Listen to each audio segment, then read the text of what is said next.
আগামীকাল দুবাই আন্তর্জাতিক স্টেডিয়ামে মুখোমুখি হচ্ছে বাংলাদেশ ভারত। হ্যাঁ দর্শক, তার আগেই ভারত চাপে আছেন নাহিদ রানাকে নিয়ে। ভারতীয়দের সব প্রশ্নেই যেন নাহিদ রানা। একটা সময় ছিল সাকিব আল হাসান, এখন কি তবে নাহিদ রানা? প্রশ্ন উঠছে বাংলাদেশ ক্রিকেট নিয়ে ভারতীয় সংবাদ মাধ্যমের আগ্রহের জায়গা থেকে। চ্যাম্পিয়ন ট্রফিতে আগামীকাল বাংলাদেশ ভারত ম্যাচ, তার আগেই দুবাই আন্তর্জাতিক স্টেডিয়ামে ম্যাচ পূর্বক সংবাদ সম্মেলনে আজ সাকিবকে নিয়ে একটিই প্রশ্ন হলো, চ্যাম্পিয়ন ট্রফির মতো টুর্নামেন্টে তার মতো একজন বাংলাদেশ দলে না থাকা খারাপ হলো কিনা।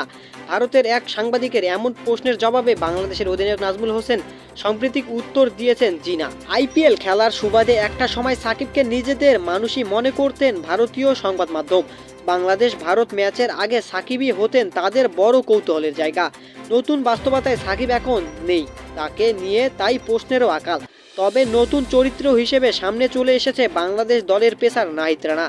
সংবাদ সম্মেলনে হওয়া 16 থেকে 17টি প্রশ্নের অর্ধেকই কোনো না কোনোভাবে এসেছে রানার নাম। সেসব প্রশ্ন বেশিরভাগই ভারতীয় সাংবাদিকদের করা। এখনও আইপিএলে নাম না লেখানো রানাকে নিয়ে কৌতূহল অবশ্য অন্য জায়গায়। কয়েক বছর ধরে বদলে যেতে থাকা বাংলাদেশের পেস বোলিং আক্রমণের পোস্টার বয় তিনি। তার আগমনেই যেন পূর্ণতা পেল বাংলাদেশের গতি বোলিং। গতি আর পারফরমেন্সের আন্তর্জাতিক ক্রিকেটে শিরোনাম প্রত্যাশীর উপস্থিতি রানার। ভারতের বিপক্ষে ম্যাচের আগের দিন ভারতীয় সংবাদ মাধ্যমের কাছে তিনি হয়ে উঠলেন কেন্দ্রীয় চরিত্রে।